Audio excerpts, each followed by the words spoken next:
Okay. So it was one of those times, and I got this a couple weeks ago, but I got a couple of things, and it's like, okay, are they two separate messages? Are they one message? I'm going to run one into the other because they were two different thoughts, and I had to like, they were both really good, and it was like, okay, let me table this because I don't want to get too excited, and it's 2 weeks before I'm due, and plus we had a snow day. So it's like this now because I'll wear it out. Like I'll be, when it's time to bring it, I'll be like, been there, done that. So I hope I can share my enthusiasm. I called this one God's Math. And see if you because Yahweh, even though math, and I believe this, math is very logical, and that Yahweh is logical. He's not emotional. Everything is pristine and in logic. There's a rationale and a reason for everything that happens. Though we might not get it, and it seems absurd, to Yahweh it makes perfect sense. So when we're in school, and those of you who like math, I like math, and do well in it, you can kind of see, it's simple. 1 and 1 is 2, 2 and 2 is 4. You get into the higher maths, and it all makes sense. It all follows, even geometry, it all follows these specific theories, and it has these routine steps. There's a logic behind all the calculations, which is wonderful because that's Yahweh. But Yahweh's math is different.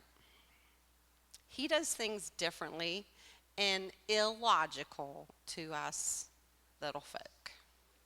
So as I was thinking on that, I had to, of course, come up with a good base scripture for this. So we're going to go to the book of Judges in chapter 6. Now, I was just going to pick out the math scriptures, and I said, no, I can't do that. We have to do the whole story. So we're going to go through Judges chapter 6 and into chapter 7. Now, anybody who knows, this is the story of Gideon.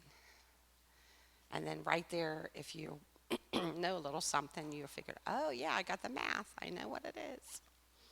So, and the children of Israel did evil in the sight of Yahweh, and Yahweh delivered them unto the hand of the Midianites 7 years.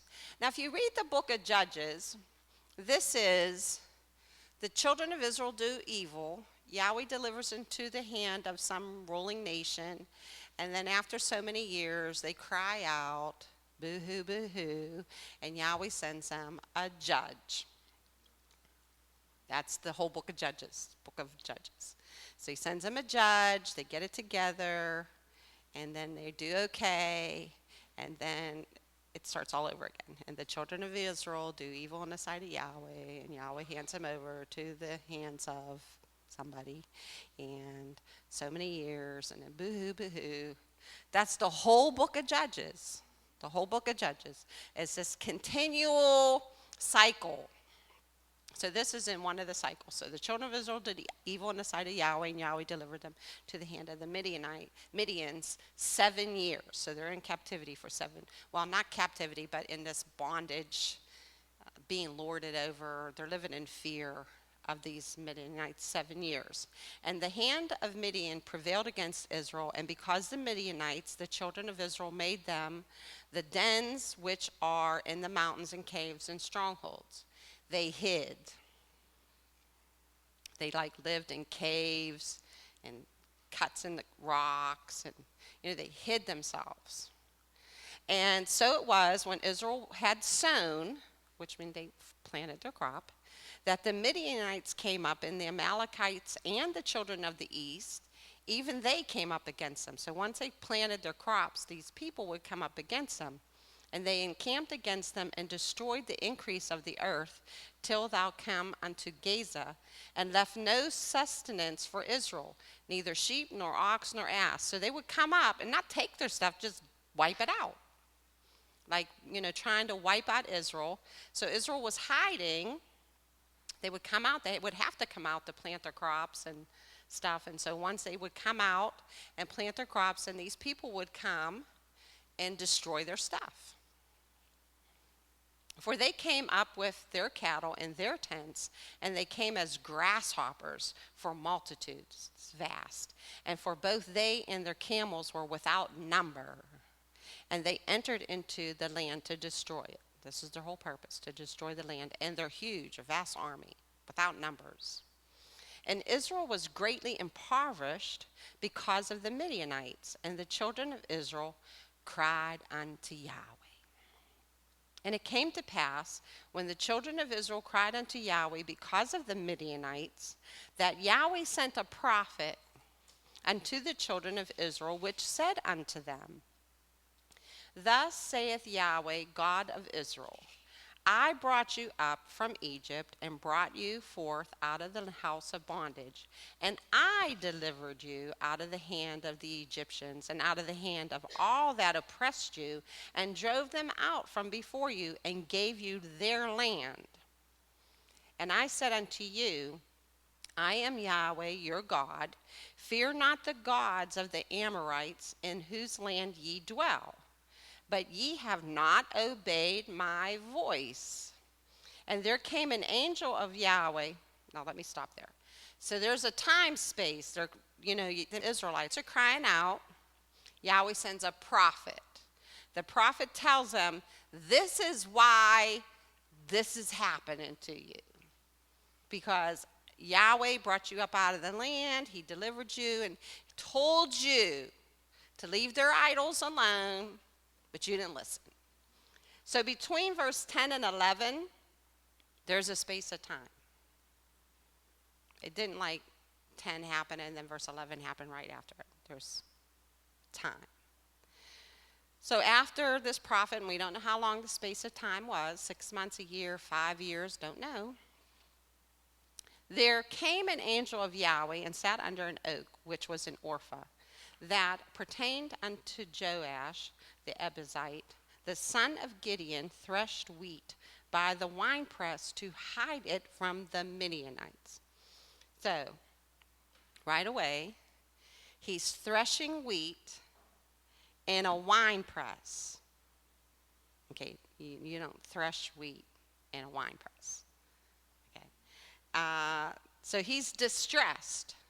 He was threshing his wheat, not in the threshing floor, the proper place, but by the winepress in some private, unsuspected corner for fear of the Midianites.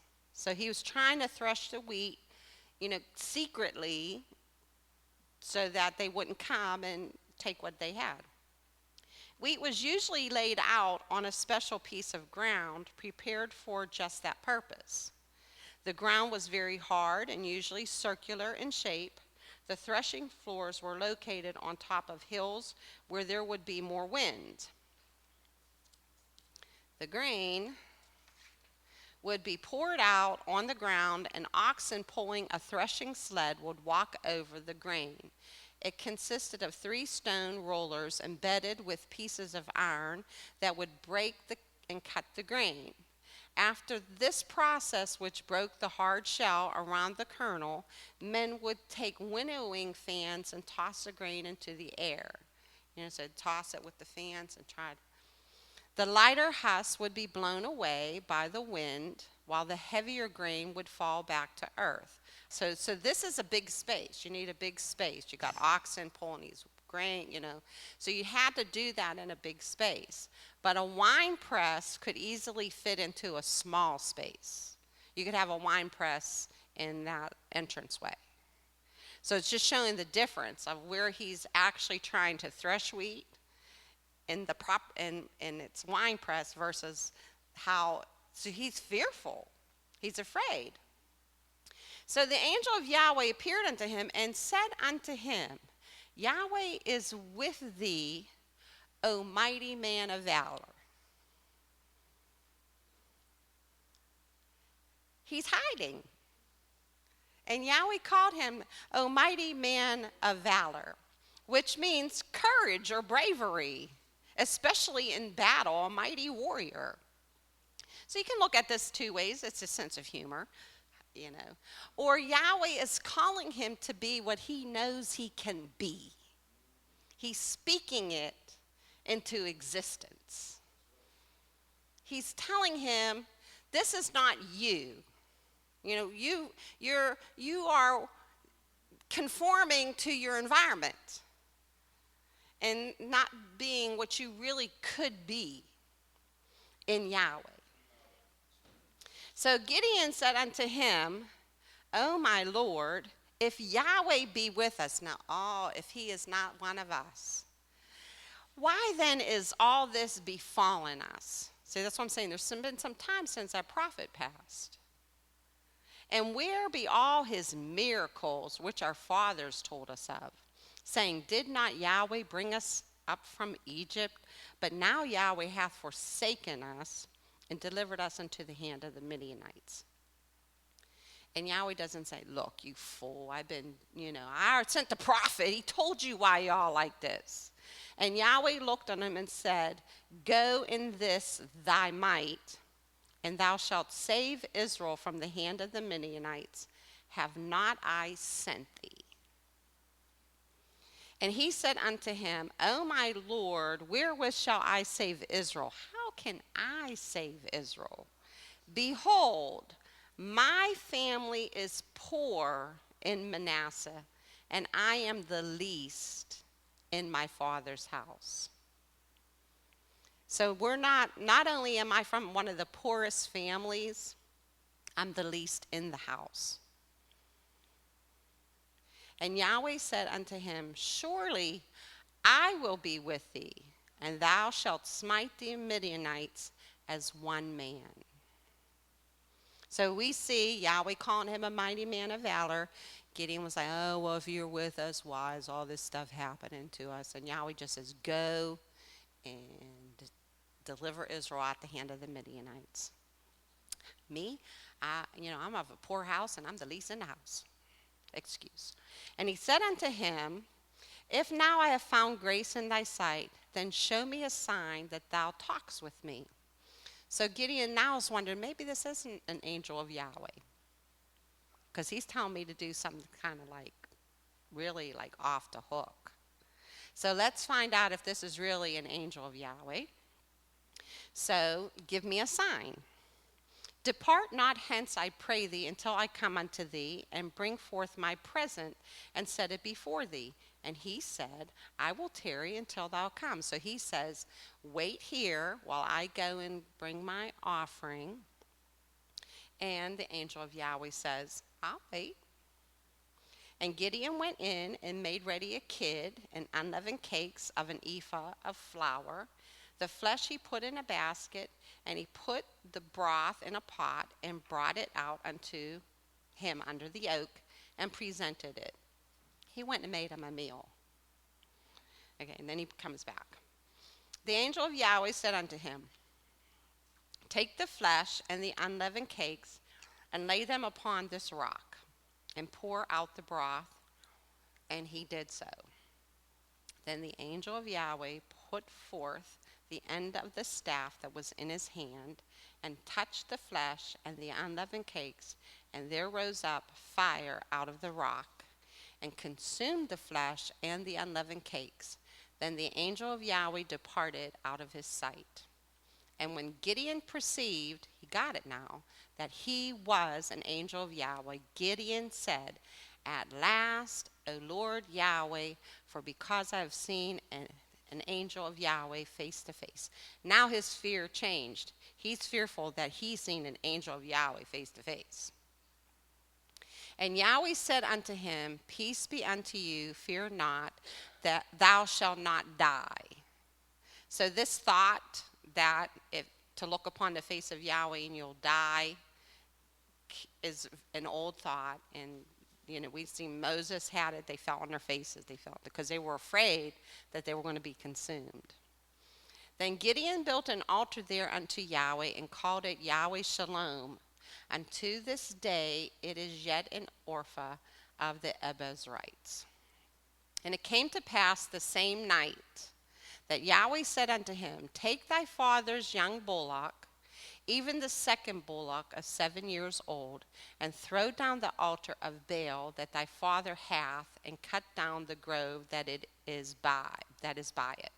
Now remember when the prophet came, because the children were crying out, the prophet came and said, I am Yahweh who delivered you out of Egypt, and I told you to leave those gods alone. Note what Yahweh's telling Gideon to do now. Throw down the altar of Baal that thy father hath, and cut down the grove that is by it. Where is Yahweh starting? He picks Gideon, and then he starts in his own house. He starts in his own house. And build an altar unto Yahweh thy God upon the top of this rock in the ordered place, like where I told you, and take the second bullock and offer a burnt sacrifice with the wood of the grove which thou shalt cut down. So Yahweh's telling him, when you cut down that grove, use that wood to burn my sacrifice. Then Gideon took 10 men of his servants. It's pretty poor. He got 10 servants. And did as Yahweh had said unto him. And so it was, because he feared his father's household and the men of the city, that he could not do it by day, that he did it by night. So he did what Yahweh said, but he was still a little scared, so he did it at night when everybody was sleeping. And when the men of the city arose early in the morning, behold, the altar of Baal was cast down, and the grove was cut down that was by it, and the second bullock was offered upon the altar that was built. So they could tell, they saw the remains. And they said one to another, Who hath done this thing? And when they inquired and asked, they said, Gideon, so much for secrecy, the son of Joash hath done this thing. Then the men of the city said unto Joash, Bring out thy son, that he may die, because he has cast down the altar of Baal, and because he hath cut down the grove that was by it. And Joash said unto all that stood against him, Will ye plead for Baal? So now he's pleading his son's case.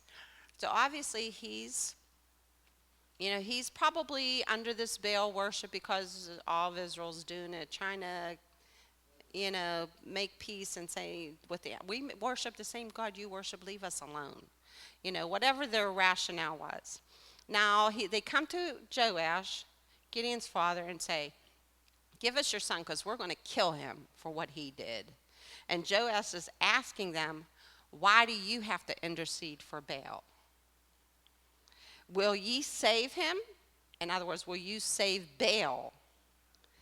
He that will plead for him, let him be put to death while it is yet morning. If he be a god, let him plead for himself, because one hath cast down his altar. So if he's a god, let him plead his own case. Makes sense, right? I think Elijah did the same thing. Holler a little louder, maybe he's on a trip. Let him plead his own case. Therefore, on that day, he called him Jerubbaal, saying, Let Baal plead against him, because he hath thrown down his altar. Now that's Gideon. Gideon's other name, Jerubbaal. Okay?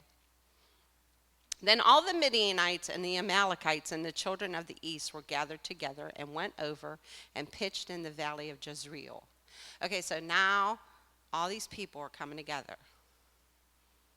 Now we already heard they're vast as the grasshoppers, and that was the Midianites. So now we got all these people coming together. But the Spirit of Yahweh came upon Gideon, and he blew a trumpet, and Ebezer was gathered to him. Ebezer is his family. people. And he sent messengers throughout all Manasseh, all who also were gathered with him. So he sent word out to Manasseh and said, look, we got people coming. He might have said Yahweh said, and so they sent who they could send.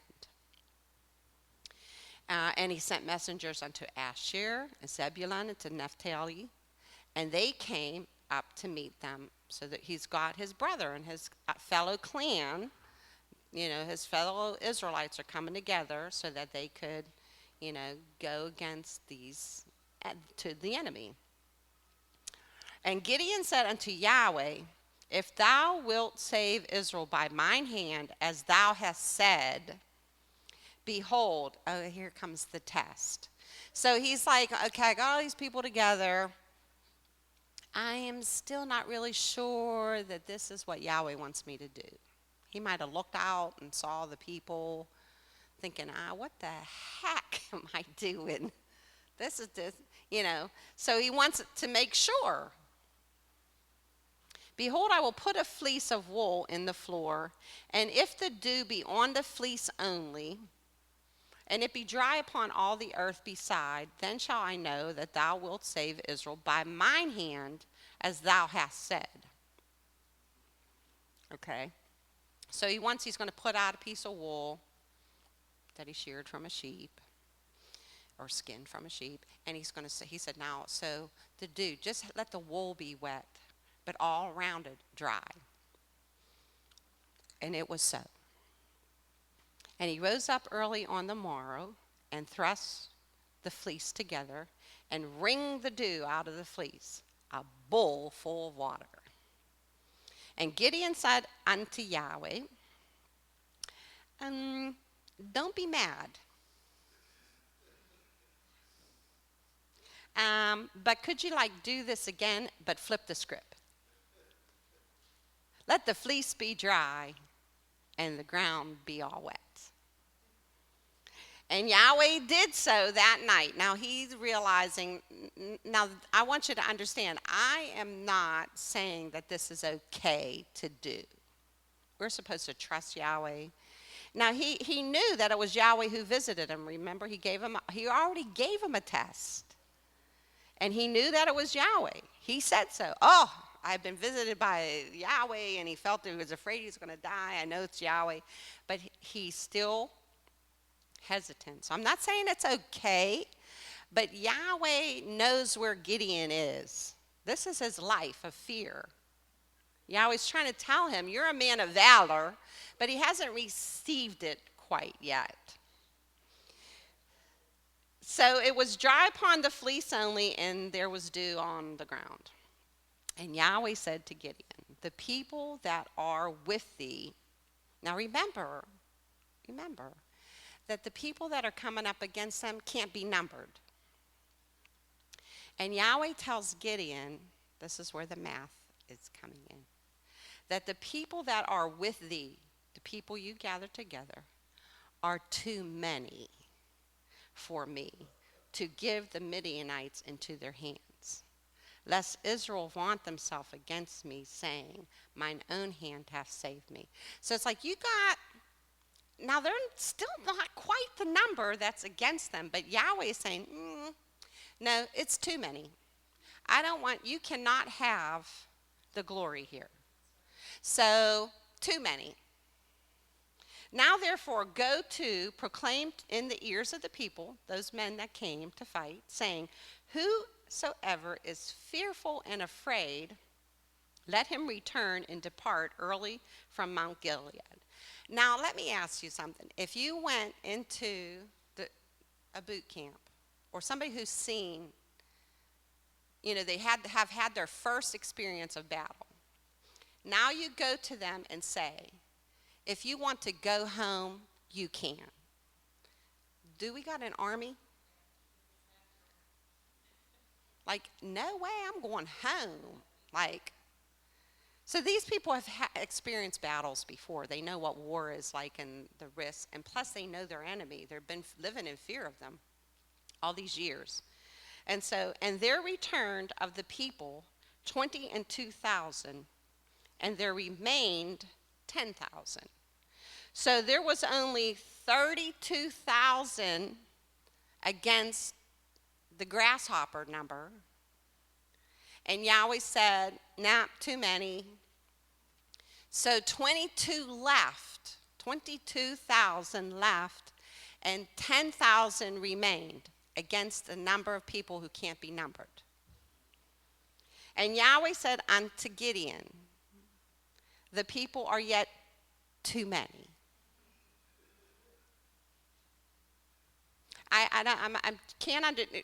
Gideon, he's fearful. Yahweh called him a man of valor. He got his army together, maybe had a little hope. He's a little bit hesitant. He still wanted Yahweh to prove, so he did the 2 little tests. And now Yahweh is taking away his army. Taking away his army. It is his test, because what did Yahweh say? I will do as with you as with one man. So the people are still too many. Bring them down into the water, and I will try them for thee there. Yahweh's saying, I'll try them there at the water. And it shall be, that of whom I say unto thee, this shall go with thee. The same shall go with thee. And whosoever I say unto thee, this shall not go with thee, the same shall not go. So it's like Yahweh's going to do kind of a one-on-one thing with them. So he takes them down to the water, and Yahweh said unto Gideon, every one that lappeth the water with his tongue, as a dog lappeth, him shalt thou set by himself. Likewise, every one that boweth down unto his knees to drink. So he's saying there's going to be 2 ways that these 10,000 men are going to drink. One are going to get on their knees and drink, and one is going to stick their head down and lap the water like a dog. So you make the 2 divisions. So after they all had a drink, you say, okay, everyone who lapped the water like a dog over here, and those of you that got down on your knees and cupped up water over here. And the number of them that lapped, putting their hand to their mouth, were 300 men. And all the rest of the people bowed down upon their knees to drink water. And Yahweh said unto Gideon, by the 300 men that lapped will I save you, and deliver the Midianites into your hand. And let all the other people go, every man into his place. So tell everybody else they're dismissed. They can go home, be at peace. And you and 300 men are going to go against the army that cannot be numbered. And the Midianites and the Amalekites and all the children of the east lay along in the valley like grasshoppers for multitude, and their camels were without number as the sand by the seaside for the multitude. This is what I'm talking, Yahweh's math. This is our subtraction. Yahweh is subtracting. You have a lot. It's really not sufficient, but it could do the job. And Yahweh said, too much. So he dwindles it down. And now you're hesitant. Notice I said now you're hesitant. Okay, you're hesitant. And Yahweh comes again and says, we're going to dwindle it down again. And it seems like Yahweh is taken away. And when you think he should be increasing, he's taking away. But he has a purpose. He's going to get all the glory. He's going to get all the glory. So we know the story goes on. Gideon wins, woohoo, and the children of Israel are delivered from the Midianites. And it's quite a strategic thing, you know. Even though there's only 300, he does a device that looks like there's more of them than there is. Instead of actually having more than there is, it looks like there's more than there is. So when we are, whether it's personally or in the church, we see subtraction. If it's personal, maybe you're seeing less income, whatever, the blessings seem less. In the church right now, with the things that we're going through, the people seem less. We don't need to get stressed about that, because Yahweh does math very differently than we do. We think it should be addition. He says, nope, subtraction. Because I got something I want to do, and I want to get all the glory for it. Okay? I'm not going to be too much longer. Because once we do subtraction, we have to do addition. So we're going to do 2 addition scriptures. I'm sure I could have found more, but these were the popular ones. We're going to go to Matthew chapter 14. Start at verse 14. Now, we all know how Yahshua ministered. He kind of walked around, picked a spot. This looks like a good place. I'll just start talking, something about, "You have heard of old, but I say unto thee." And there's maybe 15, 20 people. And then as he starts talking, and the crowds come. And then he like what they hear, and he moves on, and the whole crowd moves with him. Because he's, so he gets these huge followings. I'm sure he would have filled up stadiums if we had him. But he's filling up these places, right? And they would sometimes stay for days. Like he was so charismatic, and what he was saying was so powerful. I mean, men marveled. Like they marveled, what manner of man is this? That speaks like this. So they were fascinated, and they didn't want to miss anything. He might do a miracle or something. They didn't want to miss anything. So they followed him around. So picking up Matthew 14, verse 14. "And Yahshua went forth and saw a great multitude, and was moved with compassion toward them, and he healed their sick. And when it was evening, his disciples came to him, saying, 'This is a desert place.'"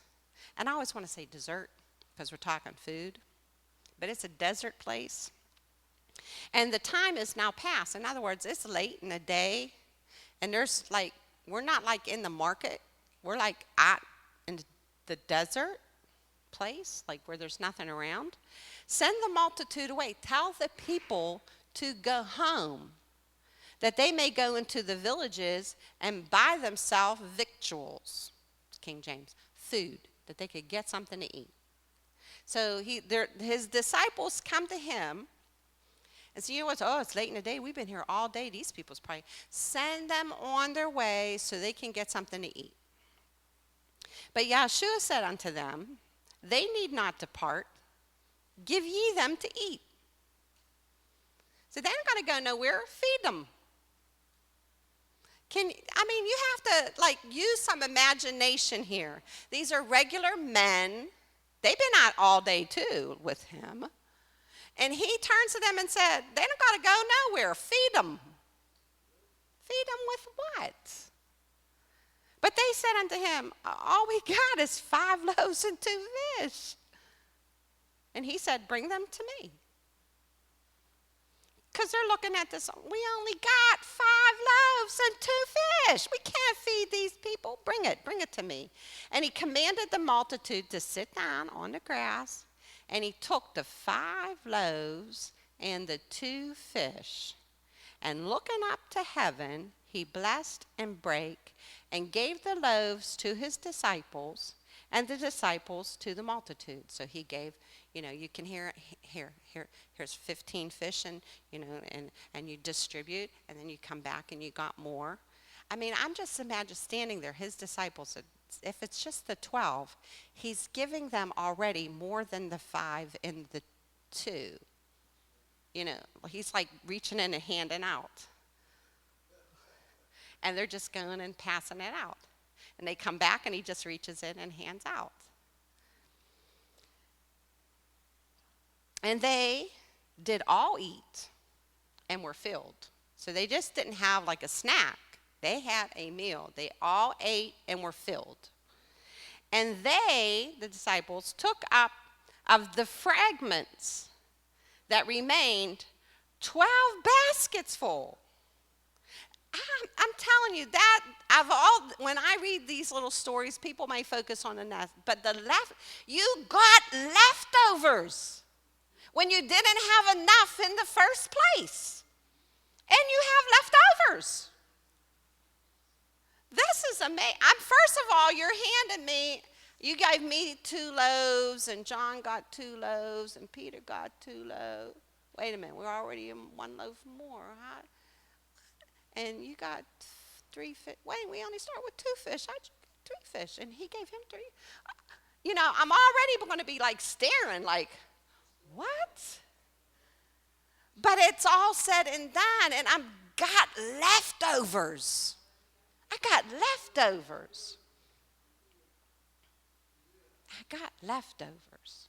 And they that had eaten were about 5,000 men, besides women and children.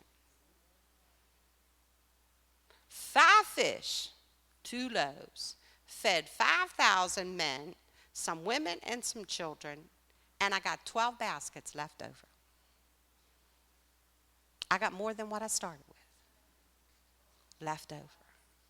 Next chapter, verse 32. And then Yahshua called his disciples unto him and said, I have compassion on the multitude, because they continue with me now 3 days. These people have been following me for 3 days, and I have compassion on them. And they have nothing to eat. And I will not send them away fasting, lest they faint in the way. So they've been with him 3 days. They might have started off with a little lunch, not thinking they're going to be 3 days. So he's like, and I do not want to send these people away on an empty stomach, because they might faint before they get to where they need to be. And his disciples say unto him, whence should we have so much bread in the wilderness, as to fill so great a multitude? Fascinating again. Fascinating again. They're like, well, where do you think we're going to get it from? We're in the wilderness, and we ain't got that much to feed this multitude. And Yahshua said unto them, well, how many loaves do we have? And they said, 7, and a few little fish. Now they have a few little fish. And he commanded the multitude to sit down on the ground. And he took the 7 loaves and the fishes, and gave thanks, and brake them, and gave to his disciples, and his disciples to the multitude. And they did all eat, and were filled. And they took up the broken meat that was left, 7 baskets full. And they that did eat were 4,000 men, besides women and children. So he does it again, a little bit of a smaller crowd. Few loaves, couple fish, and we still got leftovers. We still got leftovers. Everybody ate, and we still have leftovers. Now, for our addition, we have nothing. And Yahweh is able to take that nothing that we have and make it grand. But there's something we have to do with it first. We got to give it to him. We got to give it to him. He said, bring it to me. Bring it to me. People running households, Leo got his own place now. He got some bills to pay. And sometimes, you get to places where it's like, this income does not meet outgoing. And you can't figure it out. But at the end of the month, you're figuring out, I have no idea how everything I paid. No clue whatsoever. It did. I have no idea. I mean, there have been times where, right now, financially, I'm probably in a worse situation that I've been in many years. But even when there were the years where I would lay the bills out and ask Yahweh, well, who gets what? And I'm serious. I would ask him, because there's not enough money to pay everybody what they want. Who gets what? And then I would just follow the prompting. I never got a termination notice. I never, and I never paid them in full. They all got something and was happy. So I know Yahweh was in it, because people would be telling me they'd be a few dollars off and they could be getting their termination notice. I'd be like, okay. Yahweh just let me hear that, so I know that he's a good God. He's a good God. He's good to me. I can't say for you, but he's good to me. So now, as far as money coming in, all these years later, everything else is up here more expensive. And I'm kind of doing that like this last pay because they shifted like when bills are due and everything's due on the same date. I'm like, this don't work for me. Okay, Yahweh, I don't have all that. Who gets what and how much to what? So we just divide it up evenly. Ta-da, there you go. And we'll wait and see how it is. But I know Yahweh. You give it to him. See, that was the first thing they had to do. They took that little and they gave it to him. And when they gave it to him, he increased it. And there was leftovers. Are y'all hearing me? Do you have a little of whatever it is? If it's a little faith, give it to him. Give it to him. And he'll increase it. A little money, give it to him. And he'll increase it.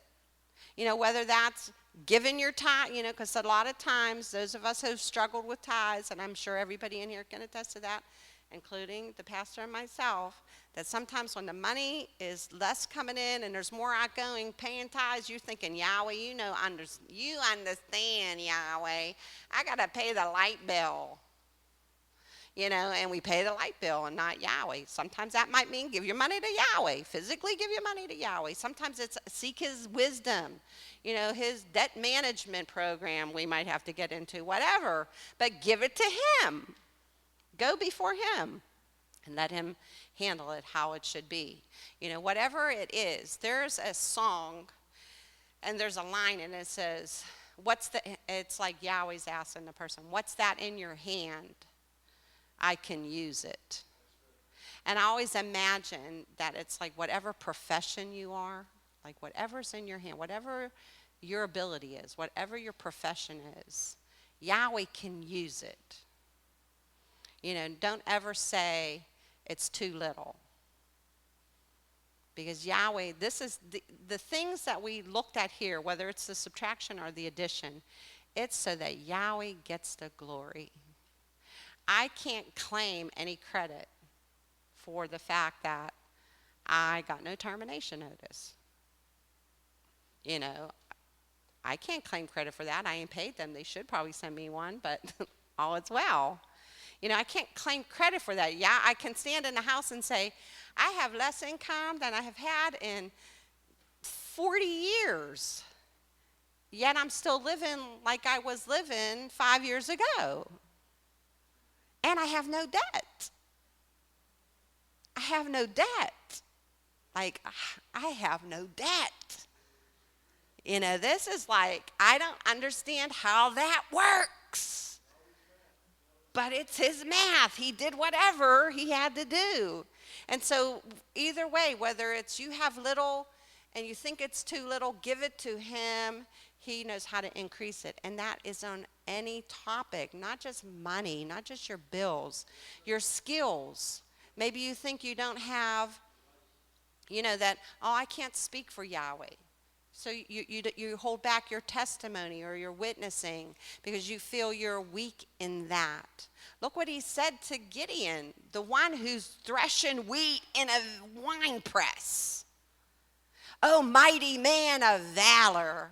Because if you give it to Yahweh, he can make it into something great. David was a shepherd and Yahweh made him a king. It's a wonderful thing when you can stand and see the thing that Yahweh can do with it. We need to trust him and stop doubting him. If he is in your life, give it to him and he's going to do great things with it, whether he's subtracting in it or whether he's adding to it.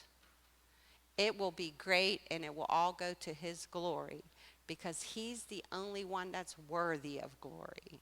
So those of us that are his people, That's what we should be about. We shouldn't be fearful when we see people diminishing in the church or finances diminishing out of our household or, things diminishing because I'm still in Yahweh. So he may be subtracting. He must want to get some serious glory here. And he's still going to do a work. The work is still going to be done.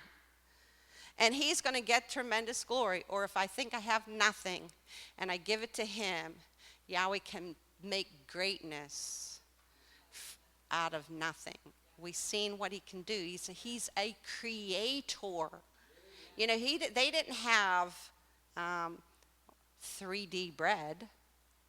They had bread, real bread. Fake fish, rubber. They had the real thing. I don't know where he created it out of nothing. He had to have. He had to have. He just reached in those baskets and created bread and fish and fed a multitude. Do you think that he cannot take your finances or the troubles going on in your life or your job seeking but you got to follow the pattern. You have to give it to him. You have to give it. That's the only way it'll work. And you'll keep, you'll take this message and say, well, it's not working, it's not working, it's not working. And when you say it's not working, I'll say, did you give it to him? You have to give it to him. That's the only way that it works. Because Yahweh's not going to share his glory with nobody else. You can't stand and say, I got my education, I got this, I got that, I got this, and I got this best job, and I'm making this kind of money. It don't matter. It don't matter. It won't happen. There are lots of people that have good educations and debt up to their eyeballs for their educations and working at McDonald's because they can't find nothing. And I've seen Yahweh, with resumes or with want ads where you read it and say, oh, I don't have that. I don't have it. They want 5 years of experience. I only have 1 year. I have told, I don't know how many people, forget that. Don't read that. Send in your resume. I've seen people who didn't, for what they had in that ad, they felt completely short. Get the jobs. Get the jobs. So none of that matters if you give it to Yahweh. You got to give it to Yahweh. And he's the great, we got a new title for him, the great mathematician.